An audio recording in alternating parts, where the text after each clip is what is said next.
खबर मऊ जनपद से, जहां रतनपुरा ब्लॉक के स्थानीय वरिष्ठ सपा नेता राणा प्रताप सिंह ने सुभाष चंद्र बोस की जयंती को सरकार द्वारा पराक्रम दिवस के रूप में मनाने के लिए गए निर्णय का स्वागत किया। जब हमारे संवाददाता दीपक सिंह सचिव ने इस मामले में वरिष्ठ सपा नेता राणा प्रताप सिंह से सवाल किया तो सपा नेता ने कहा, सरकार द्वारा ये अच्छी पहल है कि सभी महापुरुषों की जयंती व पुण्यतिथि मनाई जा रही है। वे भारत के पहले नेता थे जिनके द्वारा अन्य देश में सेना का गठित की गई। आगे उन्होंने क्या कुछ कहा, देखिए यह रिपोर्ट। राणा प्रताप सिंह, रतनपुरा, मऊ। सर, आज सुभाष चंद्र बोस जयंती है, तो आज के दिन आप क्षेत्र की जनता को क्या संदेश देना चाहेंगे? मैं क्षेत्र की जनता को संदेश तो बाद में दूंगा। मुझे आज इस बात की खुशी है कि जिस समय सुभाष चंद्र बोस इस देश की आज़ादी की लड़ाई लड़ने के लिए न केवल देश के भीतर बल्कि देश के बाहर जाकर के फौज को खड़ा करने का काम किया था, और जिन भावनाओं के लोग उस समय सत्ता में बैठे हुए अंग्रेजों का साथ और मदद देने का काम कर रहे थे, आज उसी विचारधारा के लोग और हमारे देश के श्रद्धेय प्रधानमंत्री जी जब सुभाष चंद्र बोस की जयंती को मनाने के कोलकाता पहुंचे हैं, जबकि उनका ये एक राजनीतिक ड्रामा है, बावजूद इसके देशवासी आज अपने को जीतता हुआ महसूस करना चाहिए। स्वर्ग में बैठे हुए हमारे सुभाष चंद्र बोस जी को आज निश्चित रूप से खुशी होती होगी कि इतने दिनों बाद उन भावना वाले और उस कुल खानदान के लोग जो उस समय अंग्रेजों की मदद किया करते थे, हम लोगों के विरोध में अपनी एनर्जी नुकसान किया करते थे, ऊर्जा खर्च करते थे, आज उसी राजनीतिक कुल खानदान के लोग आज दब करके और आकर के हम लोगों का भी प्रणाम करने की कोशिश कर रहे हैं। सबसे बड़ी खुशी का आज मेरे जैसे लोगों के लिए सबसे बड़ी खुशी का आज का दिन है। सुभाष चंद्र बोस की विजय आज न केवल अंग्रेजों पर हुई है बल्कि अंग्रेजियत मानने वाले और उन लोगों के राजनीतिक विचारधारा को मानने वाले लोगों के ऊपर आज विजय पाए हैं। इसलिए कि भारत के प्रधानमंत्री जी उनके स्वागत के लिए, उनके जयंती पर उनका नमन करने के लिए कोलकाता तक गए हैं। ये सुभाष चंद्र बोस की एक और सफलतम विजय है। इस काम के लिए मैं इस पूरे प्रदेश और देश के नौजवानों को और उन लोगों को, अपने उन पुरखों के सम्मान को सलाम करता हूं जिन लोगों ने देश की आज़ादी को आज़ादी की लड़ाई लड़ने के लिए अपने देश को छोड़ा, प्रदेश को सिधारे, और उन लोगों के जो लोग उस समय विरोधी हुआ करते थे, उसी कुल खानदान के लोग आज उनको सलाम करने के लिए परेशान दिखाई दे रहे हैं। अगर यह नाटक नहीं होता तो बहुत अच्छा होता, यह दिल के गुबार होते तो बहुत अच्छा होता।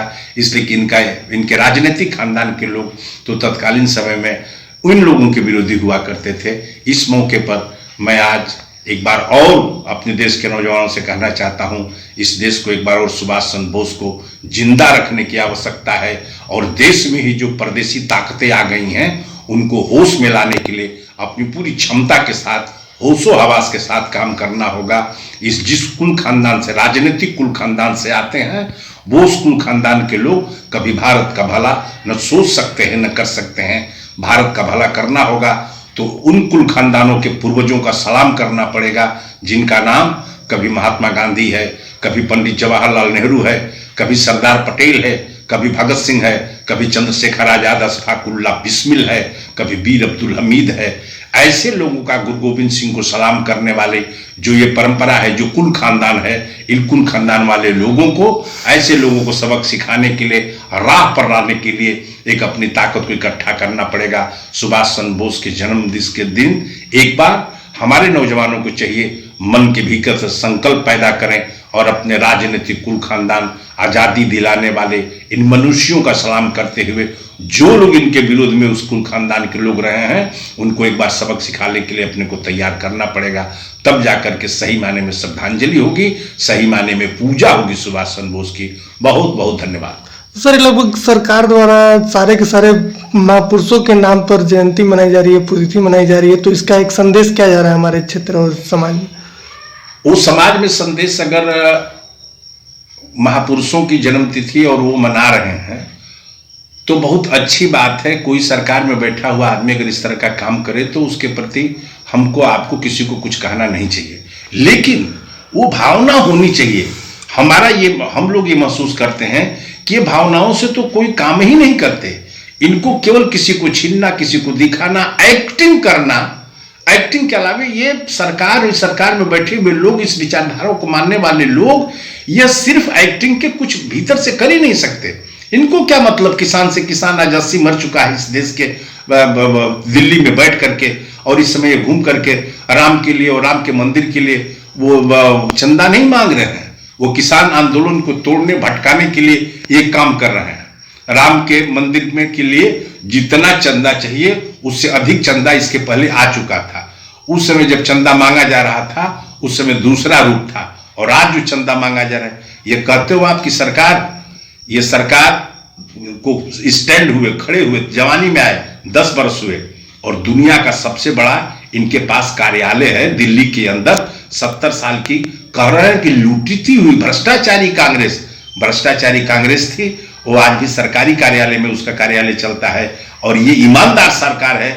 न जाने कितने 100 करोड़ का इनका ऑफिस बना हुआ है, जाके देखो 5 सितारा होटल फेल है पूरे प्रदेश और जनपद स्तर पर इनके खुल गए। 10 साल में कहां से इतना धन आ गया, कहां से इतनी ताकत आ गई, कितना इनका कार्यकर्ता पैसा दे दिया। ये छद्मवेशी लोग हैं, इनका रूप रंग नहीं समझ। मेरा ये मानना है कि जिस दिन ये सत्ता और सरकार से हटेंगे, दूसरा कोई सत्ता सरकार में आएगा, ये एक लोग सलाखों के पीछे दिखाई देंगे। ये परिस्थितियां बनती जा रही हैं, देश लुट रहा है, महंगाई अपने चरम पर, और इनके ऊपर कोई असर नहीं। किसान मारे जा रहे हैं, वो इनके ऊपर कोई असर नहीं। रेल बेच दिए, भेल बेच दिए, सेल बेच दिए, स्टेशन बेच रहे हैं, जहाज बेच रहे हैं, BSNL को बेच दिए, ये LIC को बेच दिए, सब बेच रहे हैं। ताकत होती तो इनको जो ये हमारी संस्थाएं जो खराब हो चुकी हैं उनको ठीक करने का काम करने के लिए सरकार चुनी जाती है, बेच करके बर्बाद करने के लिए नहीं चुनी जाती। ये पब्लिक सेक्टर को ठीक रखने वाले लोग नहीं हैं, ये प्राइवेट सेक्टर को ठीक रखने वाले लोग हैं। ठीक सर, धन्यवाद।